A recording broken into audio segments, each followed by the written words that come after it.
Obec Kozelník leží v Štiavnických vrchoch v úzkej doline Kozelníckeho potoka Jasenica.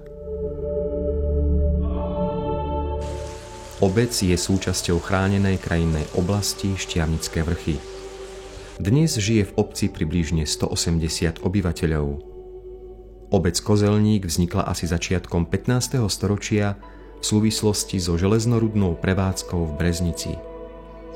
Prvá zmienka je z roku 1424, kedy patrila panstvu Dobrá Niva.